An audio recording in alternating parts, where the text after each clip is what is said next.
जय हिंद दोस्तों, एक बार फिर से आप लोग का बहुत बहुत स्वागत है हमारे official YouTube channel Abhishan SSC bank exams में। मैं हूं आप लोग के साथ उर्वशी सिंघी और आज का जो हमारा टॉपिक ऑफ डिस्कशन दोस्तों रहने वाला है वो रहने वाला है top 10 current affairs based on 15th of February 2022। आशा करते हैं कि आप लोग सब लोग घरों में अच्छे होंगे, सुरक्षित होंगे। आगे बढ़ने से पहले दोस्तों आप लोग जरूर से एक बार टेलीग्राम चैनल को सब्सक्राइब कर लीजिएगा, ग्रुप को ज्वाइन कर लीजिएगा ताकि जितने भी मैं वीडियोस डालूँ उसकी लिंक और पीडीएफ आप लोगों को उस टेलीग्राम ग्रुप पर मिल जाए। उसी के साथ साथ दोस्तों आप लोग विजिट कर सकते हो हमारी official website that is avision.co.in, ठीक है, जहां पर आपको सारी डिटेल चर्चा मिल जाएगी लाइव क्लासेस टेस्ट सीरीज के बारे में। साथ ही साथ अविजन यहाँ पर ऑनलाइन क्रैश कोर्स लॉन्च कर चुका है आईबीपीएस क्लर्क का, जो कि स्टार्ट हो चुका है 17 जनवरी से, जिसकी कोर्स फीस सिर्फ 499 मात्र 499 रुपीज यहाँ पर रखी गई है। फर्दर आप लोग इस नंबर पर हमें कॉल कर करके अपनी क्वेरीज को यहाँ पर सॉल्व कर सकते हो दोस्तों। तो जो भी एग्जाम के एस्पिरेंट्स है या जो भी किसी भी एग्जाम में अपेयर करना चाहते हैं वो अपनी प्रिपरेशन को और मजबूत बना सकते हैं अविजन इंस्टीट्यूट के साथ जुड़कर।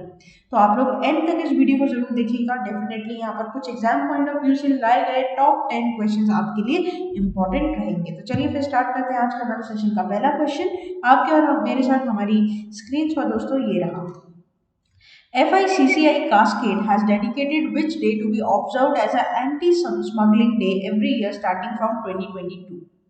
तो दोस्तों यहाँ पर आप लोगों को बताना है कि बेसिकली कौन से दिवस कौन से दिन को यहाँ पर एंटी स्मगलिंग डे बताया जाएगा। 2022 से दिन स्टार्ट हुआ है, ठीक है। तो ऑप्शन है आपके पास 12 फरवरी, 11 फरवरी, 13 फरवरी, 10 फरवरी। The correct option will be option number B that is 11 फरवरी, राइट। तो यहाँ पर FICCI ने एक कमेटी बनाई है against smuggling and counterfeiting activities destroying the economy that is your cascade. Now very very important, हल्के में मत लीजिएगा इस फुल फॉर्म को, आप लोग फुल फॉर्म याद रखिएगा। तो 2022 से इस दिवस की स्टार्टिंग हुई है और हर 11 फरवरी, हर साल 11 फरवरी को ये दिवस मनाया जाएगा। The inaugural anti-smuggling day is being observed on every 11th February, right? Anti-smuggling day is will gather momentum and bring together policymakers and international institutes, enforcement agencies, industry members, media, and consumers for their commitment to take action to fight against global menace of smuggling, right? तो ये ध्यान रखिएगा कि FICCI की full form और cascade की full form भी आपको याद रहनी चाहिए और इस दिवस को हर साल 11 फरवरी को मनाया जाएगा। ये इंपॉर्टेंट इसलिए रहेगा क्योंकि 2022 में दोस्तों स्टार्ट हुआ है, तो ये कहीं ना कहीं आपके एग्जाम पॉइंट ऑफ व्यू से इंपॉर्टेंट रह सकता है। कोई थीम नहीं है तो ये एक अच्छी बात है। नेक्स्ट चलते हैं, नेक्स्ट बात करते हैं क्वेश्चन नंबर 2 के ऊपर। The national productivity day is celebrated in India which every year on which day? Second Sunday off February, 11th February, second Saturday of February और 12th February। Here the correct option will be option number D that is 12th of February। तो यहाँ पर दोस्तों India में national productivity day observe किया जाता है हर साल 12 फरवरी को बाय नेशनल प्रोडक्टिविटी काउंसिल। यहाँ पर आपको थीम दी गई है, तो थीम आप लोगों के लिए इंपॉर्टेंट रहेगी self reliance through productivity. The day is observe to commemorate the formation of national productivity council that aims to stimulate and promote productivity and quality conscious across all the sectors in the country। ये जो week है दोस्तों ये 12 से 18 तारीख तक observe किया जाएगा NPW, ठीक है। नेक्स्ट चलते हैं, नेक्स्ट बात करते हैं क्वेश्चन नंबर 3 के ऊपर। What is the theme of the world radio day 2022? Radio and trust, new world, new radio, radio and diversity और dialogue tolerance and peace. The correct option will be option number A that is radio and trust. तो यहाँ पर दोस्तों world radio day कब मनाया जाएगा? तो 13 फरवरी को एनुअली मनाया जाता है। यहाँ पर 2022 की जो थीम है वो है आपका रेडियो एंड ट्रस्ट। इसका ऑब्जेक्टिव ये रहता है to recognise radio as a powerful medium and its unique ability to reach out the widest audience which can help to shape society experience of diversity and build a more peaceful and inclusive world। The day is proclaimed by UNESCO on November 3rd, 2011 during 36th conference, right? It was adopted by UN General Assembly 2012, right? तो ये भी आप लोग इधर क्या करोगे, ध्यान रखोगे। थीम है, थीम याद रखिएगा दोस्तों। नेक्स्ट चलते हैं, नेक्स्ट बात करते हैं क्वेश्चन नंबर 4 के ऊपर। उससे बढ़ने से पहले दोस्तों काफी ऐसे क्वेश्चंस मेरे पास आते हैं बच्चों के कि मैम किस तरीके से करंट अफेयर्स को हम लोग फोकस करें। तो एक बात मैं आप लोगों को बता दूं, करंट अफेयर्स का मतलब ये नहीं होता कि आपको डेली की न्यूज रटनी है, ठीक है। आपको ये चीज अपने मन में समराइज करनी है अपनी खुद की लैंग्वेज में। जैसे मान लीजिए कि मुझे इंग्लिश कंफर्टेबल लगती है, ठीक है, तो मैंने इन सब चीजों को इंग्लिश में बाइफर्केट करना है ताकि मुझे वो चीज़ याद रहे कहानी के तौर पर। मुझे याद करने के माध्यम से अगर आप इसको याद करोगे ना तो ये आपको याद नहीं होंगे। आप इसको रोज अपनी हैबिट बना लो कि मुझे 10 क्वेश्चन पढ़ने हैं, 10 न्यूज़ मुझे अपने दिमाग में डालनी है, जो भी मीडियम, हिंदी, इंग्लिश, मराठी, बंगाली, गुजराती, जो भी आपका मीडियम है उस मीडियम में आपको उसको याद करना है, ठीक है। तो इस तरीके से करंट अफेयर्स जो है आपके लिए बहुत ईजी हो जाएंगे। पेन और कॉपी लेकर बैठिए दोस्तों, और पेन और कॉपी में लिखते चलिए रोज के डेली के 10 न्यूज़ जो भी आपको अच्छी लगती है। जरूरी नहीं है पेपर से पढ़ लो, कोई भी वीडियो से पढ़ लो, यहाँ पर क्वेश्चन आंसर्स हम पढ़ाते हैं उससे पढ़ लो। आपको 10 पढ़नी है डेली की, बस हो जाएगा, ठीक है। 10 भी पढ़ते हो तो दोस्तों हर हफ्ते की 70 होती है और महीने की 300 होती है, बहुत है, ठीक है, बहुत है। चलो नंबर 4 पर चलते हैं। The national women's day is commemorated in India every year on February 13 to mark the anniversary of birth anniversary of whom? Indira Gandhi, Mother Teresa, Sarojini Naidu, Vijaya Lakshmi Pandit. Here the correct option will be option number C, that is Sarojini Naidu. तो यहाँ पर national women's day मनाया जाता है हर साल 13 फरवरी को, जो कि क्या है, बर्थ एनिवर्सरी, जन्म तिथि यहाँ पर रहती है किसकी, आपकी सरोजिनी नायडू जी की, the political activist and poet who was an important figure in India struggle for independence from colonial rule. Sarojini Naidu was born on February 13, 1879। इनको भारत को किला भी बोला गया है दोस्तों, nightingale of India, by Mahatma Gandhi because of the colour, imagery and lyrical quality of her poetry. Apart from being famous of her literacy contribution, Naidu is also recognized for her contribution of women's equal rights. Next चलते हैं, next बात करते हैं question number 5 की। What was the profession of Rahul Bajaj who was passed away recently? Now this is a obituary, very important for exam point of view। obituary और demise पर question दोस्तों आ जाता है आपके एग्जाम में। तो यहाँ पर राहुल बजाज जिनकी रिसेंटली देहांत हुआ है, वो कौन से प्रोफेशन से बिलोंग करते हैं, बात आपको बतानी है। Actor, industrialist, journalist, economist. Here the correct option will be option number B, that is industrialist। The noted industrialist, former chairman Bajaj Auto, Bajaj Auto के फॉर्मर चेयरमैन है राहुल बजाज। इनका देहांत हो चुका है due to pneumonia and heart problem. He is 83 years of age। Bajaj was awarded by the third highest civilian award Padma Bhushan in 2001। He was the chairman of the Indian conglomerate Bajaj Group, the parent company of Bajaj Auto। Photo देख पा रहे हो है ना, इनका देहांत हो चुका है, डिवाइस। नेक्स्ट चलते हैं, नेक्स्ट बात करते हैं हम लोग क्वेश्चन नंबर 6 के ऊपर। The government of India has set the target to replace diesel with renewable energy by which year to achieve zero diesel use in the agriculture sector. 2024, 2023, 2025, 2026। क्या the correct option will be option number A, that is 2024। तो यहाँ पर government ने set किया है target to replace diesel with renewable energy in agriculture sector by 2024।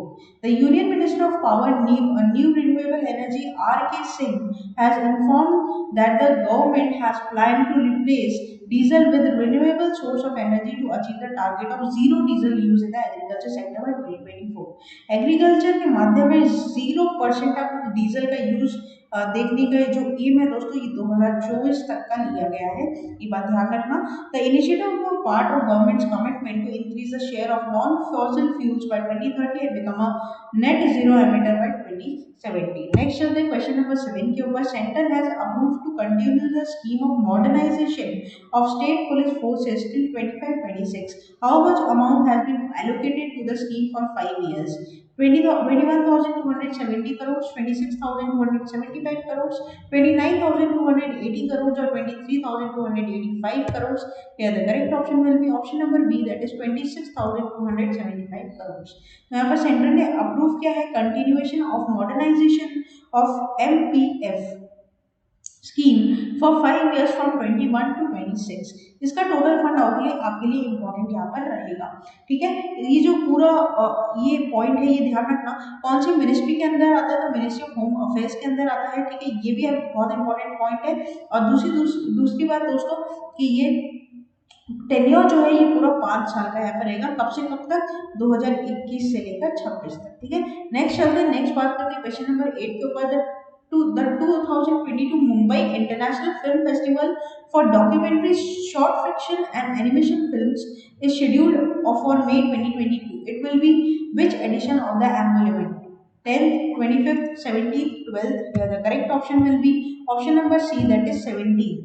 तो यहाँ पर 17th edition of Mumbai International Film Festival of Documentary, Short Fiction and Animation Films is scheduled to take place on 29th May to 4th June।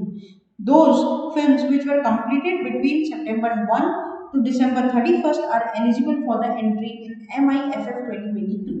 The program is organized by the Films Division, Ministry of Information and Broadcasting since 1990 with support of Government of Maharashtra and focuses on documentary, short fiction and animation films. It is the oldest and the largest festival of non-feature films in South Asia, right? तो ये ध्यान रखना दोस्तों कि ये जो film festival है इसका कौन सा एडिशन है, तो 17th एडिशन यहाँ पर रहेगा, ये बात आप लोगों को यहाँ पर ध्यान रखनी है, बैकहेड में कहीं ना कहीं आप लोग याद रखना। नेक्स्ट चलते हैं क्वेश्चन नंबर 9 के ऊपर, which bank has recently partnered with Creditas solutions to launch its new collection platform? Canara Bank, ICICI Bank, RBL Bank, IndusInd Bank. The correct option will be option number C, that is RBL bank. Now RBL bank tagline दोस्तों अपनों का bank, ठीक है।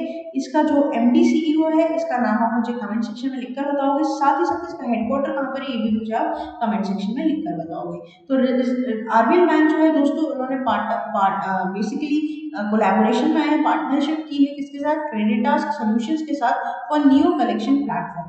पढ़ते हैं क्या है ये, RBL bank has partnered with Creditas solution for its neo collection platform, and basically it is a do it yourself debt management platform that will help the customers of the bank to monitor, manage and pay their dues and loans, right? तो ये बात आपको इधर क्या करना, ध्यान रखना, important रहेगा, बैंकिंग अवेयरनेस से लेकर ये पॉइंट इंपॉर्टेंट रह सकता है। नेक्स्ट चलते हैं last question of this session, who has been roped in as new chairperson of SEBI's advisory committee on investor protection and education fund? Abraham Koshy, Vijay Kumar Venkatram, Jayanta Jash और जी Mahalingam. Here the correct option will be option number D, that is जी महालिंगम। तो सेबी ने यहाँ पर reconstruct किया advisory committee को on IPEF and जी महालिंगम जो farmer whole time member थे सेबी के, इसके न्यू चेयरमैन बन गए हैं ऑफ द 8 मेंबर कमेटी। तो बेसिकली जो 8 मेंबर्स की कमेटी है उसमें से जो दोस्तों वहाँ पे न्यू चेयर पर्सन बने हैं वो whole time member G Mahalingam बने हैं। Earlier the panel was headed by Abraham Koshy, former professor of IIM Ahmedabad. Objective क्या है इस कमेटी का, to find out ways and best utilise investor protection and education fund of SEBI. तो SEBI में दोस्तों आपको पता है सेबी किसकी रेगुलेटर है, कैपिटल मार्केट की है। कैपिटल मार्केट में हमारे जैसे छोटे मोटे लोग, आपके और मेरे जैसे जनता इन्वेस्ट करती है, बड़े लोग इन्वेस्ट करते हैं ना, तो उनके पूरी तरीके से उनको प्रोटेक्शन देने के लिए, इन्वेस्टर को प्रोटेक्शन देने के लिए और सेबी में क्या क्या चीजें, कौन कौन से नए शेयर है, इसकी एजुकेशन देने के लिए दोस्तों इस कमेटी को फॉर्म किया गया है, जिसका हेड आपके रहेंगे जी महालिंगम। ये बहुत इंपॉर्टेंट पॉइंट है, आप इसको ध्यान रखोगे, ठीक है। तो दोस्तों ये था पूरा हमारा टॉप 10 करंट अफेयर्स का सेशन। आशा करते हैं कि सेशन आपको अच्छा लगा होगा। अच्छा लगा है तो लाइक करना मत भूलिएगा, चैनल को तुरंत ही सब्सक्राइब कर लीजिए और साथ ही साथ बेल आइकन को जरूर प्रेस कर दीजिएगा, ताकि जब भी मैं कोई नई वीडियो डालूं दोस्तों सबसे पहले उसका नोटिफिकेशन आप लोग के पास आ जाए। और साथ ही साथ कोई भी दिक्कत होती है कमेंट बॉक्स में जरूर लिखकर बताओ। कोई भी चीज आपको चाहिए, बाइफिकेशन चाहिए अगर किसी टॉपिक के ऊपर, सब टॉपिक के ऊपर, मैगजीन के ऊपर, तो आप प्लीज कमेंट बॉक्स में लिखकर बताइए। तब तक के आप लोग बने रहिए हमारे साथ। Thank you so much and have a nice day.